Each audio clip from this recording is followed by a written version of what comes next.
Hey, how's it going, everyone? How? Oh my God! It's it's Juneteenth. Beautiful people, welcome back to another episode of the Nurse Doc Show. I am super excited for today's episode and to have in an amazing guest, Alyssa Arzola. We've got some really great stuff that we're talking about. One of the things as a holistic practitioner over the years, holistic medicine has been making a huge debut. Absolutely. For African Americans, Black Americans, Africans across the diaspora. In some ways, it's funny because this is really nothing new. Not at all. But it is something that we as Western folks hadn't always basically embraced. And so one of the things I love about this is kind of like the whole kind of eccentric about that. But we're going to start. I'm going to let you introduce yourself, Yes. Tell people about you and what it is that you do. Sure. Well, first, happy Juneteenth. My name is Alyssa Arzola. I am the owner of Karib Sea Moss. I am from Boston, Massachusetts, and I have been in Atlanta about 2.5 years, and I love to call this place home. So I started Karib Sea Moss back in January of this year after dealing with some pretty significant health issues. So, I'm relatively young, but as you were talking about, herbal medicine is really important for us because I was tired of having to take, Alka-Seltzer and all of these things to regulate my digestive system. And I started discovering sea moss. Growing up, my grandmother is actually Carib, and they're from Trinidad. And she would put together a bunch of these herbs in the kitchen to knock out a cold, or if we got a burn, she would go cut some aloe and put it on the burn. So I was very well aware that the earth gives us the things that we kind of need to regulate our bodies and to heal ourselves. So I started doing more research, and I decided to transition and try to take sea moss to try to help with my digestive issues. And that was about a year and a half ago. And then I started making it. I gave it to some friends to try, and I'm like, let me know if this is something you all would be interested in and actually purchasing, because I started to see the wave of sea moss, but I started to see it being people were selling it for a lot of money. And I think it's important to make things accessible for people of color, regardless of your socioeconomic status. I wanted the product to be affordable because I find it necessary for my body. And if it's beneficial to me, I want it to be beneficial to the people that I love as well. So I launched the company in January, very kind of not abruptly. I had a plan, but I was like, YOLO, we're gonna do this. And if it doesn't work, it doesn't work. But for the people who it works for, I'm happy because you now have something that hopefully can help regulate your system a little bit. So I've been in education for 10 years and really helping with young people, but also understanding what impoverished communities need in regards to healthcare. So I try to make it accessible to everyone. I try to make it tasty. So yes, I started this business back in January, and I have to say it's going really, really well, and I'm happy to be here with you today. You said a lot of interesting things about that that I pulled from your history, not just before that, but from your bio.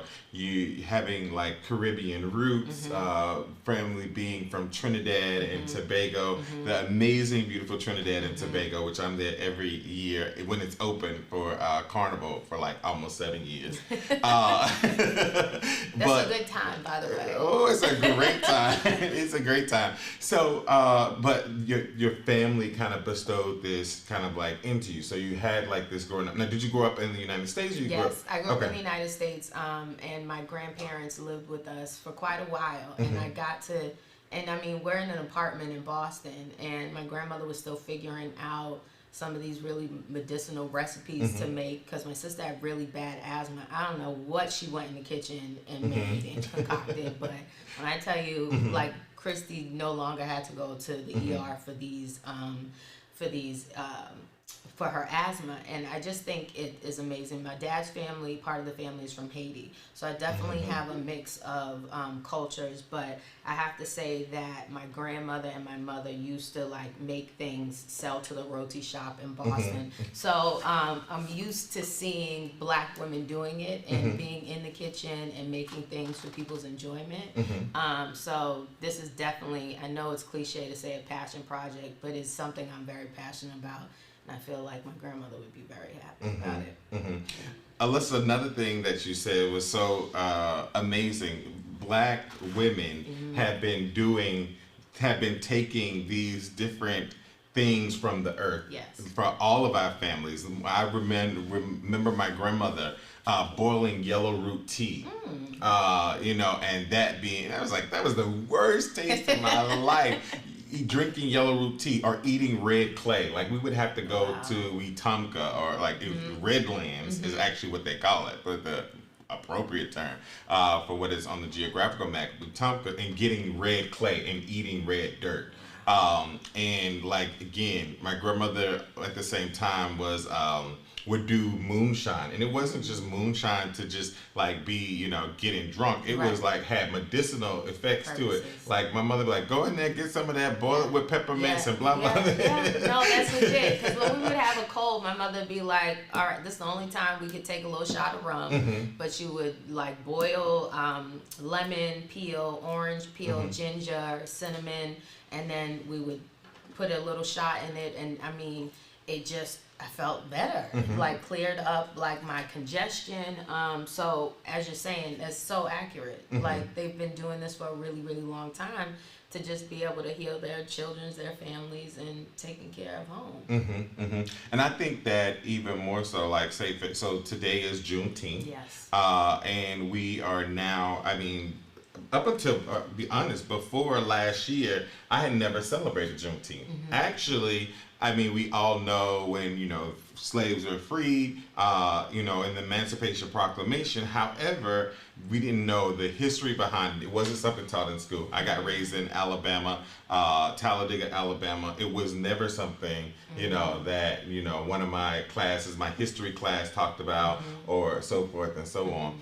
And so I find that in talking to other business owners, because I am a black-owned business and a minority-owned business, according to the Small Business Association, they have all these terms for us, that there has been this push post George Floyd to be incredibly black, to do things that support and kind of like put black folks out front. Absolutely. Have you felt that? I know you said you started in January, but even more so, I definitely now, as a black business owner, I am far more cognizant of where I spend my dollar. Because I do think it is absolutely important to keep the black dollar circulating in the black community. So I am far more apt to buying jewelry and accessories, not just at these one-off places that I see in the mall, but being really intentional about going to Etsy, making sure that I'm searching for black-owned businesses so that I'm contributing to my community as well. And there's also a pressure with being black owned, of, as you're saying, there's a level of excellence that you have to sustain on a regular basis. And I was talking to my mother about this last week. I'm like, no, the packaging has to be on point, from a friend to a consumer who I've never met before. And I wanted the branding of this to be A1 all of the time. So I definitely think there's an added pressure for us to, push the agenda of excellence, and also trying to, maintain our sanity at the same time, reducing stress. Right. But giving people a quality product that they enjoy and they love, and they'll come back and they'll tell their friends, so that, we're building a sense of community. One thing I have to say is I do quite a few vending events. I usually do one a month. And the sense of community from these other Black-owned businesses is like no other. Like, when I have to say, they will send me flyers of new vending opportunities, and we've only met one time for maybe 4 to 5 hours. But I continue to buy candles. There's this gentleman, J Candles, and he has phenomenal candles that are affordable price point, and I will ship them to my mother because it's just a community feel. And I have to say, since leaving Boston, it's been interesting in me trying to find that sense of community here, because in Boston we would set up at the Franklin Park Zoo and celebrate Juneteenth probably for the past 7 years that I can remember. I've always gone. So it's really nice to just be able to meet and connect with like-minded people who understand the hustle and the hard work, the stress and the sacrifice that go into being a Black-owned business. Right. That's great. That so post COVID, COVID played has played a big part in all of our lives. How has COVID also affected your business? COVID, post George Floyd, starting up a new business. I know y'all folks got these PPP loans and stuff like that. Right. That to start their business that was supposed supposedly started last year. Right. How has that, if in any way, made your business either more challenging or actually made it easier, you think? It's made my business easier because people are taking CMOS to help boost their immune system because it may have all of these beneficial health factors for you. And with me, if I have a sore throat, I'm going to my CMOS and my zinc, right? And people, and Black people especially, people of color are starting to realize, like, I need to take care of my health in my body, right? I need to regulate my high blood pressure, high cholesterol, if I'm having indigestion. So they've really been looking and seeking not what's just in the pharmacy aisle, but what can they take that is natural, that is good tasting, that can fill their bodies with what they need. And so I have to say, COVID, as devastating as it has been for our community, it has definitely shined a light on the inequities in healthcare. And I think Black folks and people of color have really been at the forefront of, okay, let's do this for ourselves if other people are not going to do it on our behalf. And for that reason, Karib Sea Moss has really taken off since COVID. You said so many interesting things in all of that. And it's made your business easier. I'll be honest, before my partner Derek had started using sea moss, I had never heard about sea moss. And I was like, are you eating it? He's like, yeah, I'm putting it in applesauce. And then he's like, I'm using favorite, by the way. He's like, I'm using it on my face. I was like, hold up, the same stuff you eating applesauce you put on your face. Skin popping. And then he was like posting pictures online, like, oh, my skin is so clear and popping. My blackness is popping. And so then I was like, okay, so my partner is now on this new kick. All right, go along with it. Yeah, babe, you look good. Yeah. But before I started working in COVID, when I started working in COVID, working with COVID patients, my girlfriend, my best friend, Courtney, was like, here's this red sea moss to like, you got to put it in the juice. And I was like, I'm not doing that. No, I'm not doing that. Girl, I got these pills in this bottle. Right. They say they vitamin with all of these greens in there, blah, blah, blah. Let me just take that real quick. Exactly. But to be honest with you, I did start getting a little bit nervous and scared because I was working with COVID patients every day, 6 days a week at times. And I was like, let me give this some go because my girlfriend is really looking good, looking healthy. Her skin looks healthy. She has great energy. And we're working 6 days a week, 14 hours a day. And she's looking so together. So there must be something to this. Absolutely. Meanwhile, I'm like, well, I got high blood pressure and I need to be taking these pills and blah, blah, blah. So let me jump on this. Let me see this. And I will say that I literally had more energy. I started like literally because I mean there was some body things going on too that went away because I was just like not really feeling good working like this and being consistently exposed. So that's like it was a great thing. Now you said you worked in education. I work in education. And a lot of us can say, you know what, like what would make you veer, some people in some ways veer left Yeah. from these more traditional roles, these more things. Oh, you go and make child books, or you can like make, if to develop entrepreneur in that way, or like go make something and sell it at Office Depot. But this is what some people would say is outside of the realm of what is like the next path of a teacher. Right. What made you kind of say, hey, let's make this accessible to African Americans? Let me help my community. Right. So I've been as a licensed school counselor. I get to interact with my kids. I get to interact with their families. I get to see tax returns because I'm the one helping with the financial aid, right? And I understand the income that my families are bringing in, the places that they're living, the circumstances that they're living under.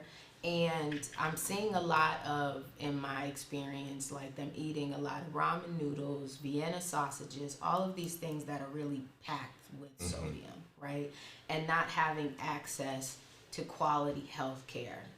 Sometimes we have phenomenal healthcare centers that are within the community, sometimes not so much. They're like extreme inequities. And for me, because I didn't grow up rich, I didn't grow up with a lot of means either. And it's because my family was so savvy in being able to navigate through those systems that I got the health care and I got the education that I needed. And you don't know what you don't know. And for my students and my families, I'm not concerned if you all get the CMOS from me, because I prefer that you don't, because I'm like your child school counselor. But I want you to be able to start researching and thinking about some things that you can do to help yourself. And taking things that will help with the family history of diabetes or high blood pressure. And, Black folks, we just have a deficiency in like we need our vitamin D, our calcium, all of these things. So I just try to give my kids more information. So if I have some CMOS left over in my office, I will just bring it. We had a few kids coming in virtually, and they're very interested in like, what's that?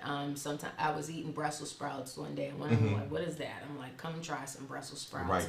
Right. Just giving them access to knowing and expanding their knowledge about what a thing is, and then they make the choice for themselves. So to me, it's not that much of a leap from me being a school counselor into kind of looking into like holistic medicine and what can feed my body. I think it's kind of just very natural, and I like to be able to talk to my kids and my families about this stuff. It was we were watching CBS News yesterday, and they were having a conversation about Juneteenth, about being a small business owner, and the reality of the Black communities.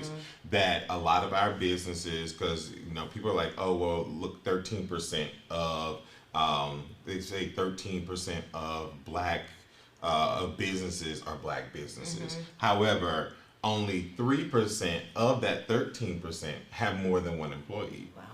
Wow. Because they say that African American and Black businesses stay small and they don't need to stay small.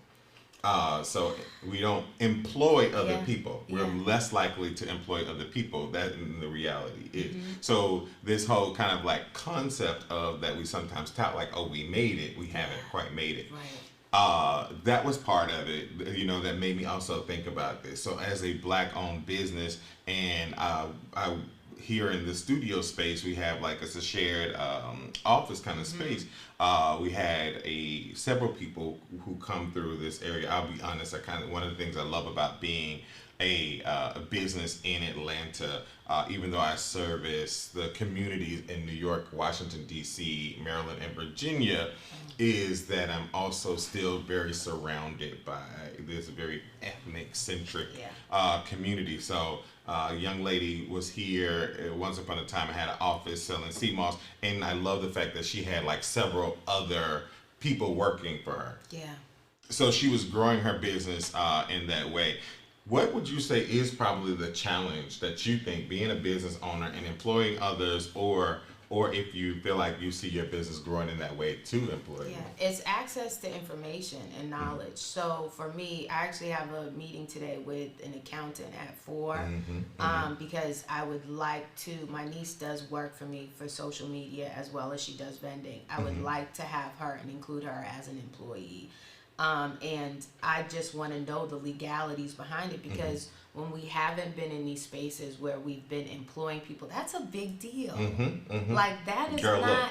That's Girl, not look. small. Girl, look. Okay. Payroll taxes. I don't want to play with the federal government and the money at all. So I want to make sure that I'm doing this the right way, and that I'm also taking care of family and tapping into everyone's gifts, because she has a gift. She's a phenomenal graphic design artist, and she's just the wordplay with social media. I'm not that old, but I'm not that savvy. So I want to be able to pay her what she's worth. And I say this all the time. This is my mantra. Our intellectual property is not for free. You have to pay people what they're worth and what they bring to the table. Right. And I want to be able to do that for her. So, for me, it is scary.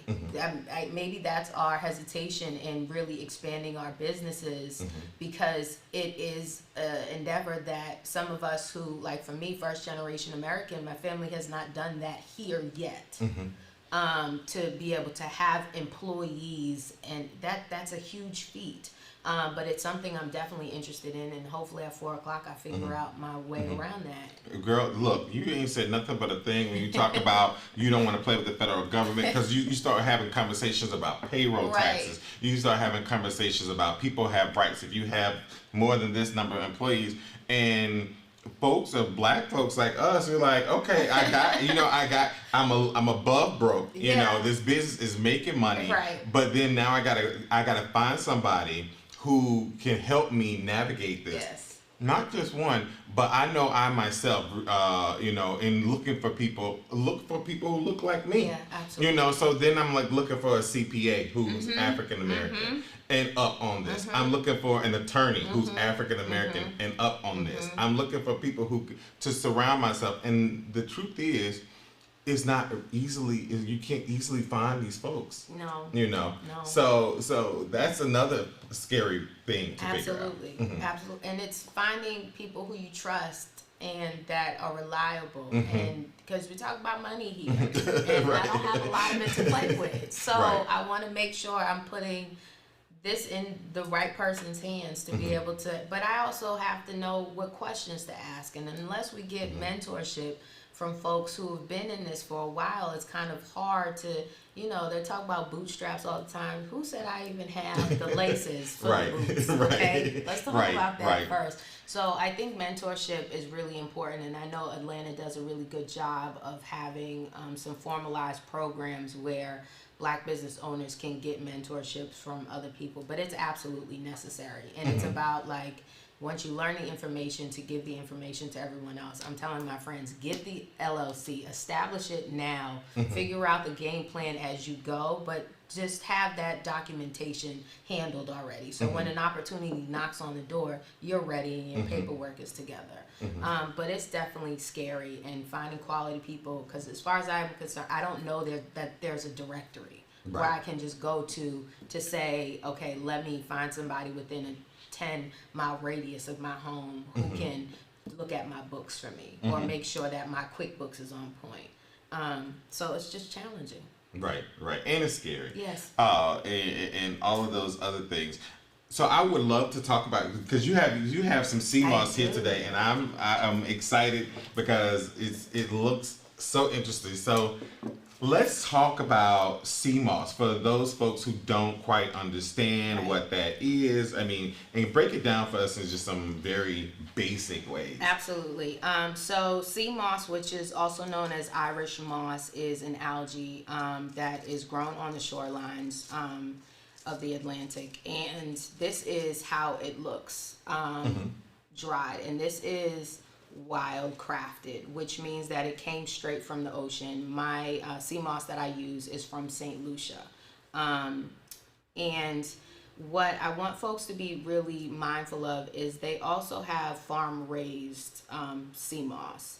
And you'll find that in a lot of stores. But look at the thickness of it and the amount of salt that is actually on the algae. What you want to look at is making sure that it's relatively stringy. You can check this out. And you see some of the salt particles. It's nothing too crazy, but it's salt because it grew on the shoreline. Like you're going to be, sometimes you'll find a seashell in this bad boy, but that's how you know it came straight from the ocean. But when you go into the grocery store, be mindful that if it's super thick and a whole bunch of salt, understand it was made in like an incubator where they tried to, simulate what the ocean is like. So they'll literally have that, and that's how they grow it. And it has some nutritional value, but you're not going to get the nutritional powerhouse as you will with the stuff that is grown straight from the ocean. Okay. So what you do is there are plenty of YouTube videos on it, is you soak it. And this is how it looks after it is soaked. Wow. Okay. So it expands substantially.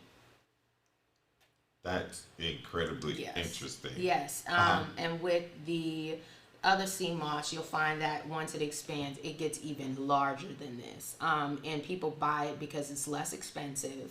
And it yields more of a product. So if you choose to buy sea moss, make sure that you're getting something that is well crafted, that is coming from the ocean and is not farm raised.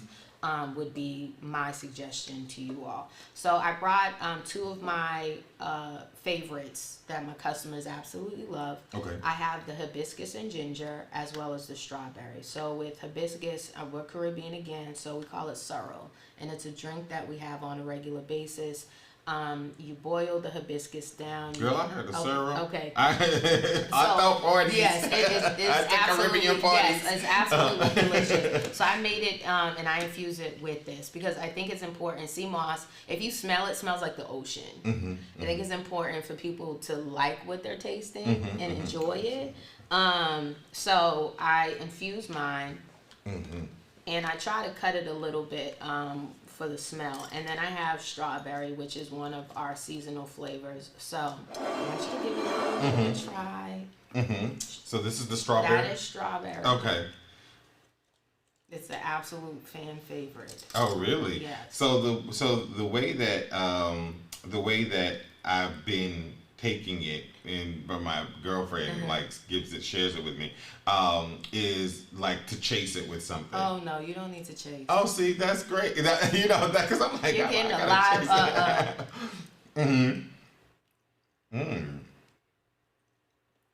This is strawberry? Yes, that is okay. Strawberry. And so, who mentored you to get to this point?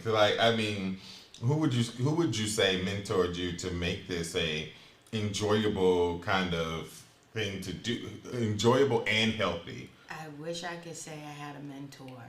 I'm pretty nice in the kitchen. On my own, I've watched my family in the kitchen. So it was a lot of experimenting on the correct ratios. But when you talk about infusing with fruit, it gets a little different. So, I really just went in the kitchen during the height of COVID and tested some things out because all you could do is go to the grocery store and cook or order out.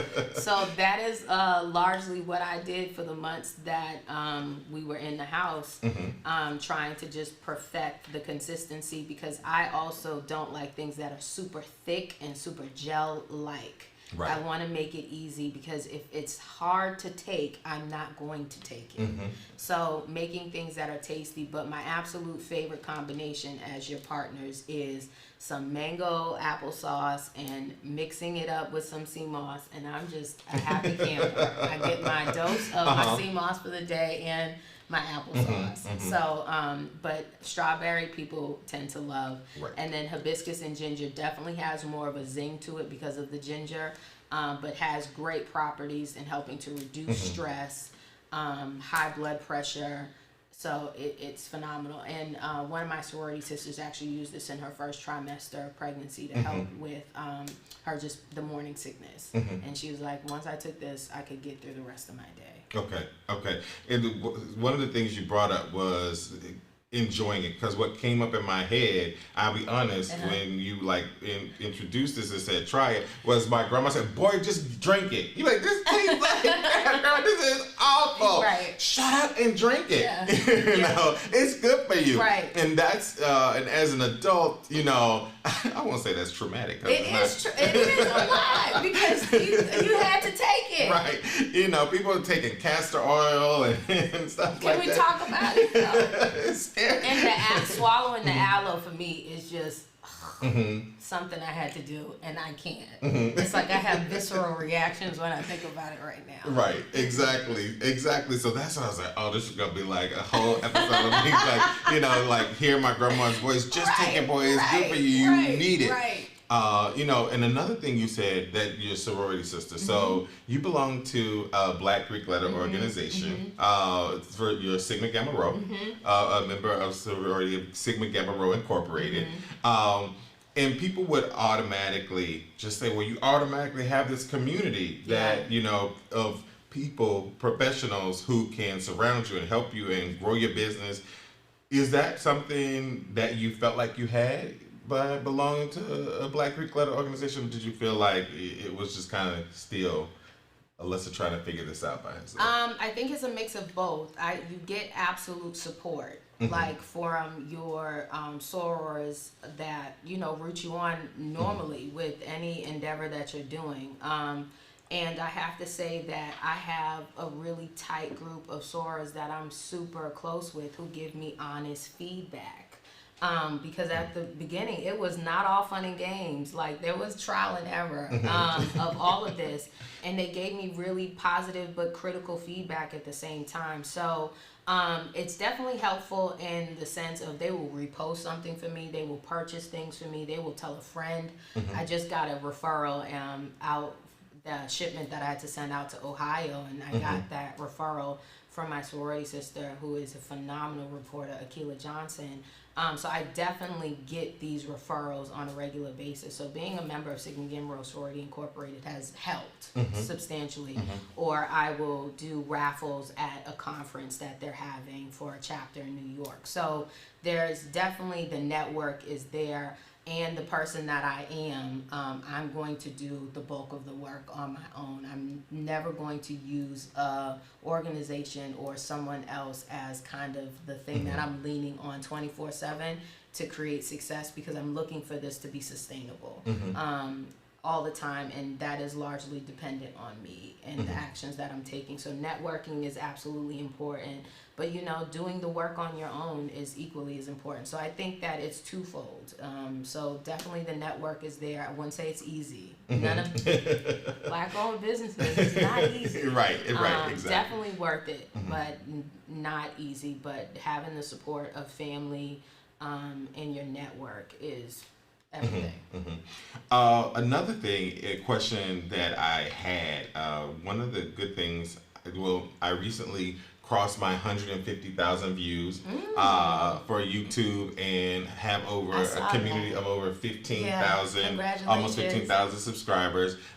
Exactly. Thank you. And finally getting them YouTube checks. Okay. Yes, another check. Income coming in. Income. Yes. After 3 years of doing this. And I think about, you know, I don't mind saying that I'm over 40. Yeah. And I think about what I would tell my younger self, because I don't think my younger self, I know that my younger self probably would be doing this differently, but probably had a lot of hesitation in doing. What 3 gems would you share with your younger Alyssa? Or even, and I talked about this on another show, I was in Trinidad actually for Carnival about 3 years ago. And these kids, I was at Maracas Beach, because I was there for the cool down. And you know, I'm buying my bacon shock, you know, like these kids are like whispering. I'm like, I'm about to get jumped, like, because they looking at me. And then finally one young man, could have been older than 15, comes up and he's like, are you a YouTuber? And I was like, yeah, I'm a YouTuber. And he was like, this is him. We watch your show. Oh! I was so... That had to be the best feeling. It was an amazing feeling. But and I think about that because those kids weren't over the age of 17. Yeah. And here they are watching this me, a black man Yeah. in the United States, Yeah. talking about mental health, talking about Yeah. taking care of yourself, and actually having the nerve to come up. And I thought like, well, what would I tell one of these kids, you know, or what would if I was in that 15, 16, 17-year-old, what would I tell myself? What 3 gems would you share with a young person watching this, or your younger Alyssa? I would definitely say to take risks. Take, they can be calculated, right? But sometimes we're taught that you have to have all of your ducks in a row. And I do think there is something valuable if something moves within your spirit and is feeling right to you, go with that. And making sure that you have something that you're passionate about would probably be the second thing that I would say. Because passion will be the thing that sustains you on a regular basis. Just doing something 9 to 5 for the sake of a check won't always keep you in it for the long haul. But figuring out really what your passion is going to be absolutely important. And I think my third would be figuring out what your additional sources of income are going to be. If you enjoy stock markets, if you enjoy selling goods, if you enjoy YouTube channel, if you can make a flyer and send that out, if you have incredible DJ skills, whatever it is, figure out what that stuff is while you're young, because you will continue to hone those skills and be able to transform them in ways that are going to be sustainable, because I genuinely believe in having multiple streams of income coming in, and hopefully it can get to the point where it's residual income, where you're not actively having to do something on a regular basis, and letting your money grow for you. So I worked at a cell phone company way back in when I was like 19, 20, making crazy amounts of money, and they would match my 401k.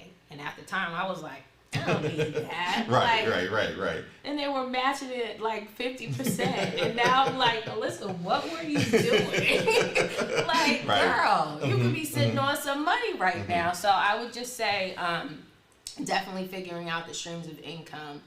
Those would be my 3 gems, but if nothing else, you really got to take a risk at whatever feels good in your spirit. And if your spirit and your heart are aligned with a thing, do it. A lot of people will say, have hesitation, and it's usually with good reasoning, but if it feels right to you, just do it.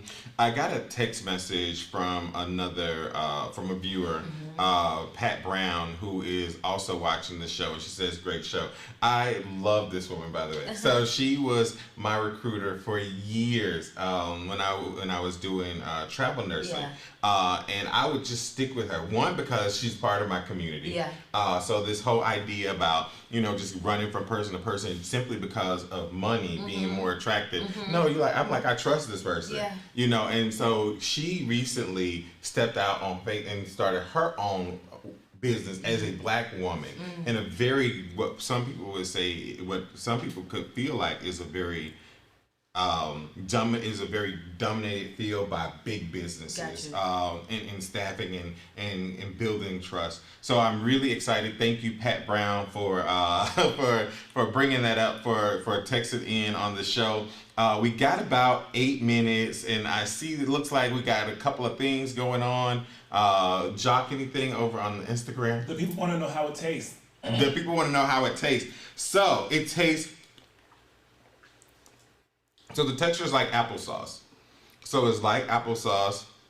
I love the consistency. It's definitely something that is easy to kind of like digest, because I'll be honest, what I've had before in the past was just like gagging, like, oh my God. Oh my God. So I do like this strawberry. I am a bit afraid of ginger. I think my Western palate is still is not accustomed to ginger. Yeah. Like, we don't have ginger a lot on a lot of things. Yeah, and if I give it to the West Indians, like they're like, can you put more ginger? Exactly. And Westerners are like, can a little less? And I'm like, look, I can't make everybody happy all the time. Right. But it's the same amount of ginger. But when you're feeling sick, this is phenomenal in just some hot tea. And that's usually what I'll do at night is put in my sleep time tea, or if I'm waking up in the morning and I just need to take 2 tablespoons quickly and then be about my business. But consuming it is important. But what this does for your skin, if you all can go on my Instagram page, my sister's an esthetician and did a facial.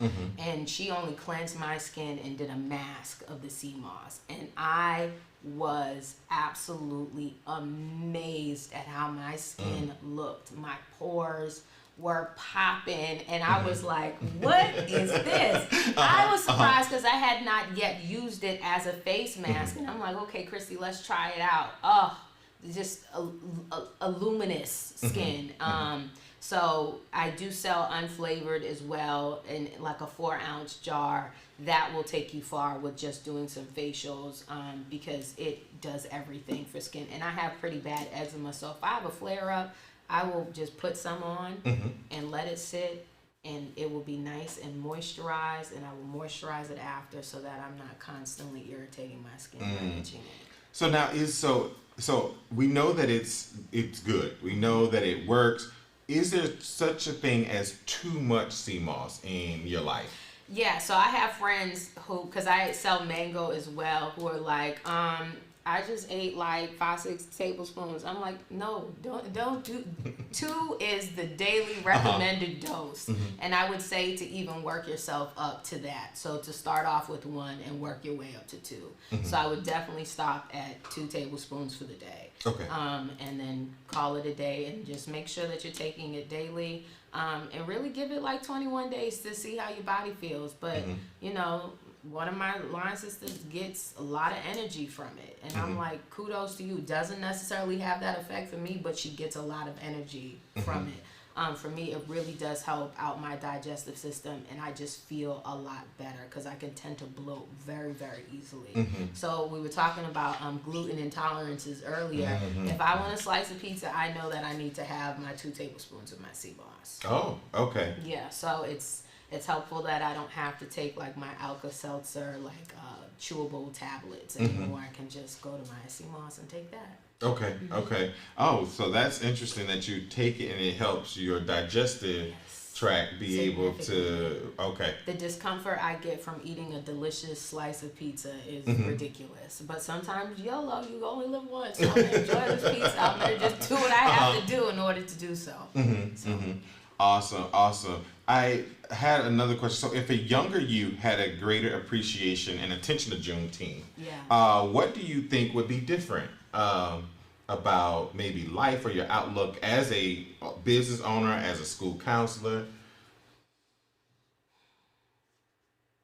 I think I would just continue to observe it, but more in a celebratory way, if that makes sense. You know how we have Memorial Day, we get all these cookouts, we get these folks together.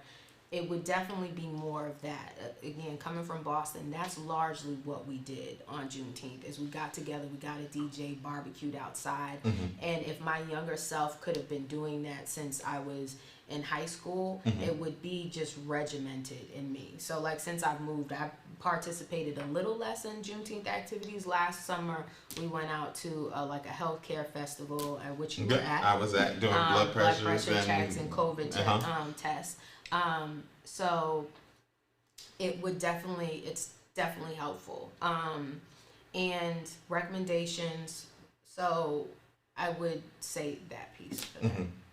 So we have a question from the audience. So recommendations for training with sea moss. Traveling, okay. So when you're traveling with sea moss, what I do is if I'm having a carry-on, you know how they'll give you little, the TSA approved containers. I just scoop mine in there and I take it that way. If you're pack in a bag, just put it in the bag and, fold it in some clothes. If you have some bubble wrap, you can do that as well. But when I travel, I take my sea moss with me. Okay. Yeah, I just don't want to play any games.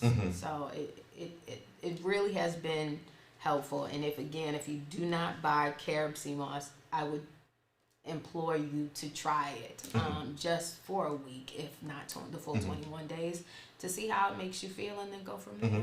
So we're going to use the last part of this. Please tell people how they can support your business, how they can reach out to you. And I think Jacques is pulling up your Instagram handle, your website, so people can reach out to you. So you can look for me on my website at karibseamoss.com. All of my handles are all the same for Instagram as well as Facebook. So it's KaribCMoss. So Karib Sea Moss, it's wonderful, it's phenomenal, and when I say sea, I mean sea is in the ocean, so SEA. Okay? And then you can find me on there. Lots of people come in my DM to ask questions, sometimes specific. I'm not a healthcare practitioner, but I can speak based off of my knowledge of it, and I will push you to do your own research on sea moss as well to see how it could be beneficial for your life. Awesome. Well, we are coming to a close. Last question. Are you going to Carnival in Miami? No, 2022. Well, I don't Miami, think but Miami Carnival's happening in October. I'm trying to get my Fed crew together so I could be down there and having me a good old time. But I would really like to go see my family in Trinidad. I haven't been home for maybe about 5 or 6 years. And the plan was to go last summer, but quarantine and had different plans for us. So hopefully I can make it home sometime soon to see my family. Okay. Well, I will see you all next week, same place, same time. We will be talking about long-term relationships with some great guests, a sexologist, and also a matching coach and different stuff of that nature. So, as usual, thank you, Alyssa, for coming on the show. And it's been 45 minutes, so it's a wrap. Thank you. Yes. Have a good day.